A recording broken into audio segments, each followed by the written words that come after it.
أعوذ بالله من الشيطان الرجيم. بسم الله الرحمن الرحيم. إن الدين عند الله الإسلام. وقال النبي صلى الله عليه وسلم: الدين النصيحة، أو كما قال عليه الصلاة والسلام. صدق الله العظيم وصدق رسوله النبی الکریم. برادران اسلام، معزز سامعین کرام، حاضرین جمعہ، دانشوران قوم و ملت کے غیور نوجوانوں اور فرزندوں، اللہ جل جلالہ و عم نوالہ کے نزدیک تمام مذہبوں میں اور تمام دینوں میں سب سے پسندیدہ مذہب اسلام ہے. چنانچہ اس کا تذکرہ اللہ تعالیٰ نے خود قرآن کریم میں فرمایا: ان الدین عند اللہ الاسلام، کہ اللہ کے نزدیک پسندیدہ اور محبوب مذہب اسلام ہے.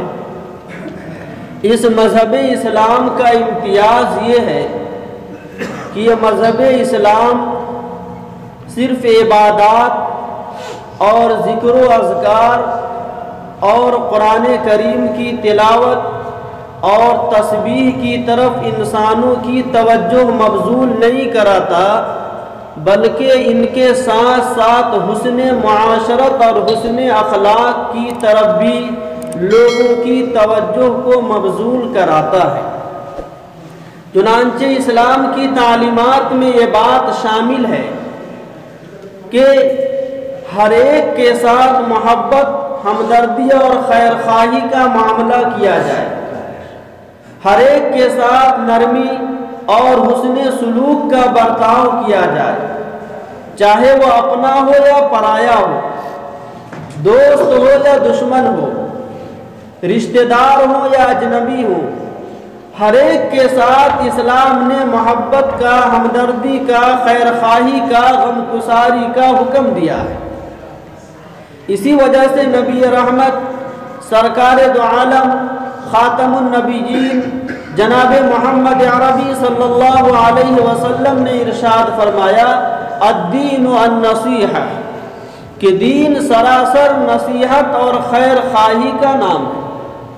صحابہ نے پوچھا: لمن یا رسول اللہ، کہ یہ دین کن لوگوں کے لیے نصیحت اور خیر خواہی ہے؟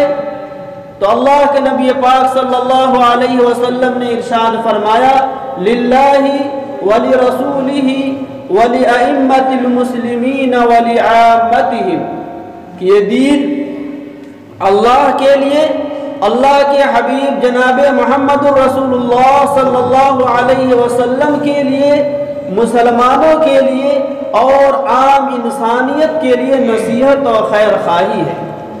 ہر ایک کے ساتھ نصیحت اور خیر خواہی، محبت اور ہمدردی کا معاملہ کیا جائے، یہ نبی پاک صلی اللہ علیہ وسلم نے ارشاد فرمایا. دوسری حدیث میں دوسرے موقع پر آپ صلی اللہ علیہ وسلم کا ارشاد گرامی ہے: الراحمون یرحمہم الرحمن، کہ اللہ تعالیٰ ان بندوں پر رحم فرماتا ہے جو اللہ کے بندے پر رحم کرتا ہے. ارحموا من فی الارض یرحمکم من فی السماء، پھر فرمایا کہ تم زمین والوں پر رحم کرو، آسمان والا تم پر رحم کرے گا. کرو مہربانی تو اہل زمین پر، خدا مہربان ہوگا عرش بری پر. تو رحم کا، کرم کا، انسانیت کا، محبت کا، ہمدردی کا اور خیر خواہی کا حکم نبی پاک صلی اللہ علیہ وسلم اپنے اس فرمان میں دے رہے ہیں. تیسری حدیث میں اللہ کے نبی پاک صلی اللہ علیہ وسلم نے ارشاد فرمایا: سل من قطع، کہ جو تم سے رشتہ ناتا توڑے تم ان کے ساتھ صلہ رحمی کا معاملہ کرو. آگے فرمایا: واعف عمن ظلمک، اور جو تمہارے ساتھ ظلم و زیادتی کرے، تشدد برتے، تم اس کے ساتھ عفو درگزر کا معاملہ فرماؤ.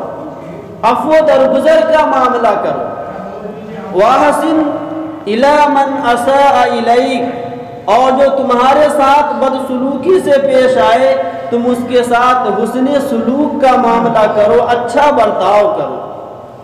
یہ اسلام کی تعلیمات ہیں۔ نبی پاک صلی اللہ علیہ وسلم کے ان ارشادات کی روشنی میں یہ بات سمجھ میں آتی ہے کہ اسلام انسانیت نوازی کی تعلیم دیتا ہے۔ اسلام ایک دوسرے کے زخم پر مرہم رکھنے کا حکم دیتا ہے۔ اسلام ایک دوسرے کے دکھ اور درد کو بانٹنے کا حکم دیتا ہے۔ اسلام ایک دوسرے کے دکھ اور درد کو اپنا دکھ اور درد سمجھنے کا حکم دیتا ہے، درس دیتا ہے۔ چنانچہ اسلام کی تعلیم کیا ہے کہ سڑک کے اوپر ایک شخص کا ایکسیڈنٹ ہوا اور سر پھٹا، پیر ٹوٹا، خون نکلنا شروع ہوا، تو اب نکلنے والے خون کے بارے میں کیا ہے اسلام کی تعلیم، ذرا دیکھیے۔ اسلام یہ نہیں کہتا کہ تم نکلنے والے خون کے بارے میں یہ دیکھو کہ یہ بہنے والا خون ہندو ہے یا مسلمان، یہ بہنے والا خون رشتہ دار کا ہے یا کسی اور کا، یہ بہنے والا خون ہمارے کسی دوست کا ہے یا کسی اور دشمن کا، بلکہ اسلام کہتا ہے کہ بہنے والے خون چاہے کسی کا بھی ہو، تمہارے دوست کا ہو یا دشمن کا ہو، مسلمان کا ہو یا ہندو کا ہو، یہودی کا ہو یا عیسائی کا ہو، کسی بھی مذہب کے ماننے والے کا ہو، کسی بھی دھرم کے ماننے والے کا خون ہو، تم بہنے والے خون کی بنیاد پر بہنے والے خون کو تم یہ دیکھو کہ اللہ رب العالمین کے ایک بندے کا خون ہے، یہ حضرت آدم علیہ السلام کی اولاد کا خون ہے، اس دھرتی پر جنم لینے والے ایک انسان کا خون ہے، لہذا انسانیت کی بنیاد پر، اللہ کا بندہ ہونے کی بنیاد پر اور آدم علیہ السلام کی اولاد ہونے کی بنیاد پر آپ اس کے ساتھ ہمدردی اور خیر خواہی کا معاملہ کریں۔ یہ اسلام کی تعلیم ہے۔ ہم اور آپ اسلام کے ماننے والے ہیں، اسلامی تعلیمات کے مطابق اپنی زندگی گزارنے والے ہیں، ہم اور آپ نبی پاک صلی اللہ علیہ وسلم کی امتی ہونے کا دم بھرنے والے ہیں، ہمیں اپنے دل کے اندر نبی پاک علیہ السلام سے محبت و عقیدت ہے۔ آپ صلی اللہ علیہ وسلم سے محبت و عقیدت صرف اس بات کا نام نہیں کہ آپ کے نام پر میلاد کر لیا جائے، آپ کے نام پر جلوس نکال لیا جائے اور آپ کے نام پر کچھ اس طرح کے پروگرام کر لیا جائے، یا آپ صلی اللہ علیہ وسلم سے محبت اور عقیدت نہیں ہے، بلکہ آپ کی سچی محبت اور آپ سے سچی عقیدت تو یہ ہے کہ نبی پاک صلی اللہ علیہ وسلم نے پوری امت کے لیے اور ساری انسانیت کے لیے اپنی زندگی کا جو نمونہ دے کر کے چھوڑا ہے اور جو نمونہ ہمارے سامنے پیش کیا ہے، ہماری زندگی کے اندر نبی پاک صلی اللہ علیہ وسلم کا وہ اسوہ اور آپ علیہ السلام کو وہ نمونہ ہونا چاہیے کہ آپ نے انسانیت کی بنیاد پر، آپ نے اسلامی تعلیمات کو لوگوں کے اندر عام کرنے کی بنیاد پر کیسی کیسی قربانیاں دی اور کس طریقے سے لوگوں کے ساتھ حسن اخلاق کا معاملہ کیا۔ جب ہم اور آپ مذہب اسلام کی اس تعلیمات کے اوپر جم جائیں گے تو یاد رکھا جائے آج بھی رنگ عالم کے اندر یقیناً تبدیلی پیدا ہو سکتی ہے اور ایک انقلاب آ سکتا ہے اور تاریخ کے پنوں میں آپ کے واقعات اور آپ کی باتیں سنہرے حروف سے لکھی جا سکتی ہیں۔ شرط یہ ہے کہ ہم اپنے اندر انقلاب پیدا کرنے کا عزم اور ارادہ کر لیں، ہم اپنے اخلاق کو بہتر کر لیں، ہم اپنے معاملات کو سنوار لیں، ہم اپنی عبادات کو سدھار لیں، تو اللہ رب العالمین آج بھی ہماری وجہ سے رنگ عالم کے اندر انقلاب لائے گا۔ بغداد کسی زمانے میں اسلام کا مرکز ہوا کرتا تھا اور مسلمانوں کی وہاں پر حکومت ہوا کرتی تھی اور اسلام کی طوطی وہاں پر بولتی تھی، اسلام کا بول بالا تھا۔ دشمنان اسلام نے اپنے ایک آدمی کو بغداد کے اندر بھیجا کہ جاؤ، جا کر کے دیکھو کہ آخر مسلمانوں کے اندر وہ کون سی بات ہے جس کی بنیاد پر بغداد مسلمانوں کا مرکز بنا ہوا ہے اور اسلام کا جھنڈا وہاں پر اس طریقے سے لہرا رہا ہے۔ تم جاؤ اور جا کر کے وہاں کی صورتحال کا جائزہ لو اور ان کی حقیقت کو معلوم کرو کہ آخر کس بنیاد پر یہ اس مقام پر پہنچے ہوئے ہیں اور حکومت و سلطنت ان کے قبضے میں ہے۔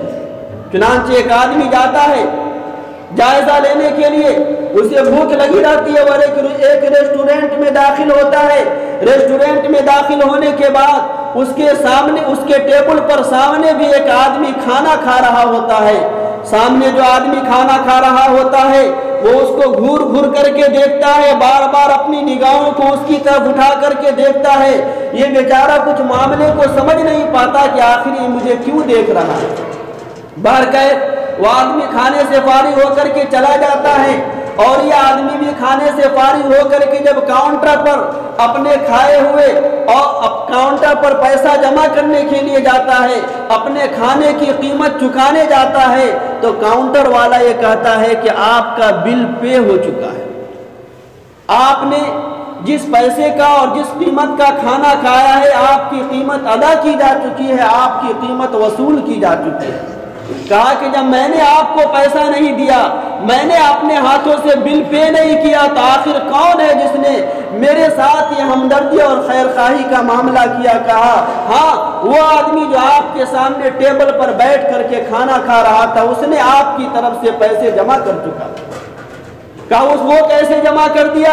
اس نے کہا کہ وہ اس لیے جمع کر دیا، وہ کہہ رہا تھا کہ یہ مسافر آدمی ہے، یہ اجنبی آدمی ہے، میں اسے جانتا اور پہچانتا نہیں ہوں، لہذا میرے بس میں جتنا ہے میں کر سکتا ہوں. یہ میرا آج کا مہمان ہے، اس کی ضیافت اور مہمان نوازی میں اپنی طرف سے صرف یہی کر سکتا ہوں کہ جو کھانا کھا رہا اس کھانے کا پیسہ میں اپنی جیب سے اور اپنے پیکٹ سے وصول کر دوں. لہذا وہ پیسہ دے کر کے چلا گیا.